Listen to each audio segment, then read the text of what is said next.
আসসালামু আলাইকুম বন্ধুরা, আমি আজকে আরেকটা রেসিপি নিয়ে আসছি, ডায়েট রেসিপি। হ্যাঁ, আমি এটা দুপুরে খাবার খাবো। দেখেন, আমি নিয়েছি কিছু ওটস, কিছু পেস্তা বাদাম, কিছু কাজু বাদাম, কিছু চীনা বাদাম, আর এর মধ্যে আরও আছে যে কিছু কিশমিশ। এরপরে এখানে আমি কেটে রেখেছি কিছু কলা, কিছু খেজুর, কিছু চিয়া সিডস। এটা ভিজায় রাখছিলাম, চিয়া সিডসটা আগেই আমি একটু কেটে নিছি আর কি। এখন এটার মধ্যে ঢেলে দিব।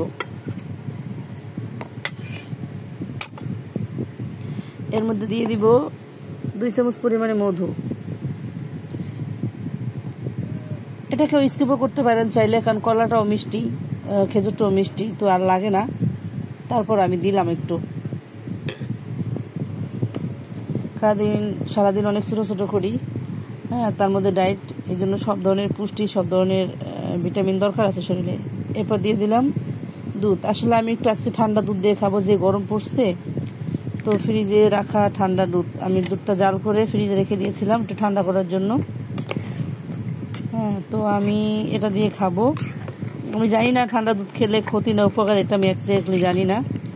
তবে রমজান মাসে আমরা ঠান্ডা দুধ দিয়ে অনেক রকম ইফতারের আইটেম বানাই খাই। এখন পর্যন্ত কোনো ডাক্তারও বলে না যে ঠান্ডা খেলে ক্ষতি হয়, শুনি নাই। যাই হোক, সামনে যখন শুনবো তখন এটা খেয়াল করব।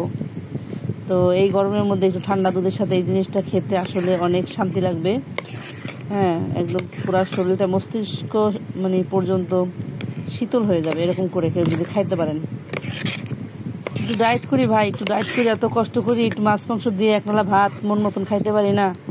তো একটু মজা করে কলিজাটা ভেজানোর জন্য, আত্মার প্রশান্তির জন্য, যে একটু ঠান্ডা ফ্রিজে ঠান্ডা খাবার খাবো, সেটাও যদি না করে তাহলে কেমনি ডায়েট করবো বলেন।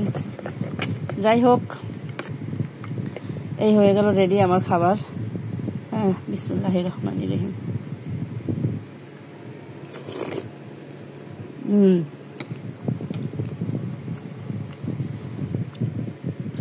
তো আপনারা যারা ডায়েট করেন, আমি বলবো আপনারা এভাবে করে খাবেন।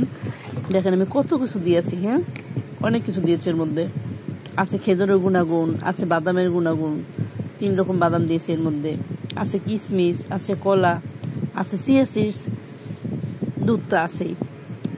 সবচেয়ে উপকারী রয়েছে আমার মনে হয় খেজুর।